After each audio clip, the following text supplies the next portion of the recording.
ഒരാൾ സർക്കസ് കൂടാരത്തിന്റെ അടുത്തൂടെ ഇങ്ങനെ നടന്നു പോകുമ്പോൾ വലിയൊരു ആനയെ ചെറിയൊരു കയറിൽ കെട്ടിയിട്ടത് കണ്ടിട്ട് അത്ഭുതത്തോടു കൂടി പാപ്പാനോട് ചോദിച്ചു, അല്ല ഈ ആനയെ ചെറിയ കയറുകൊണ്ടാണല്ലോ കെട്ടിയിട്ടത്, അത് പൊട്ടിച്ചു പോകില്ലെന്ന് ചോദിച്ചു.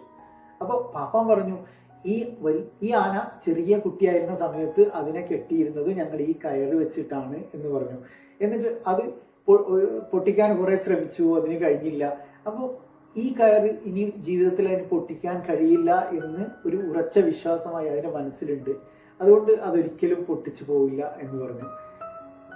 പ്രിയപ്പെട്ടവരെ, ഇതുപോലെയല്ലേ നമ്മളിൽ പലരും നമ്മളെ ഒരിക്കലും നമ്മൾ ജീവിതത്തിൽ വിജയിക്കൂല, എനിക്ക് കഴിയില്ല എന്നുള്ള പല ലിമിറ്റിംഗ് ബിലീഫുകളും നമ്മളെ ഇതുപോലെ ചങ്ങലകളിൽ തളച്ചിട്ടിട്ടില്ലേ?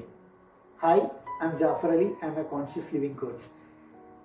നമ്മൾക്ക് നമ്മുടെ ചെറുപ്പകാലത്തിലുള്ള പല അനുഭവങ്ങൾ കൊണ്ടും അല്ലെങ്കിൽ റിപ്പീറ്റഡ് ആയിട്ട് നമ്മൾ കേട്ടിട്ടുള്ള പല സ്റ്റേറ്റ്മെന്റുകൾ കൊണ്ടൊക്കെയാണ് ഈ ലിമിറ്റിംഗ് ബിലീഫ് ഉണ്ടാകുന്നത്. ഇതെങ്ങനെ നമുക്ക് ബ്രേക്ക് ചെയ്യാൻ പറ്റും? ഒരുപാട് മെത്തേഡുകളുണ്ട്. അതിൽ സിമ്പിൾ ആയിട്ടുള്ള ഒരു 2-3 കാര്യങ്ങൾ ഞാൻ പറയാം. ഒന്നാമത്തെ കാര്യം എന്ന് പറഞ്ഞാൽ ഐഡന്റിഫൈ ആണ്.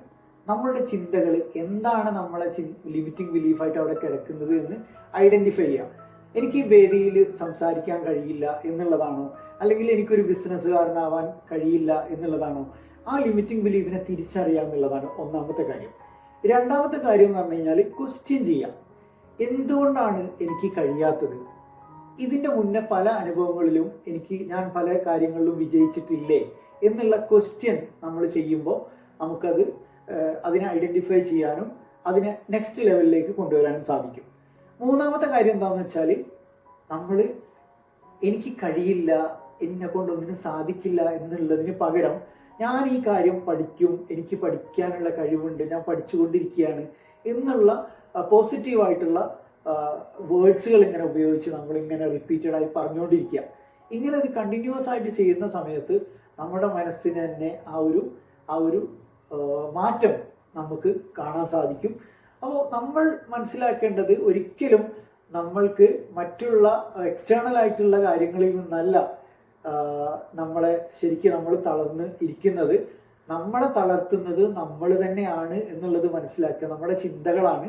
അത് തിരിച്ചറിഞ്ഞുകൊണ്ട് നമുക്ക് മാറ്റം വരുത്താൻ ശ്രമിച്ചു കഴിഞ്ഞാൽ തീർച്ചയായിട്ടും നമുക്ക് കഴിയുമെന്നുള്ള കാര്യത്തിൽ ഒരു സംശയവുമില്ല.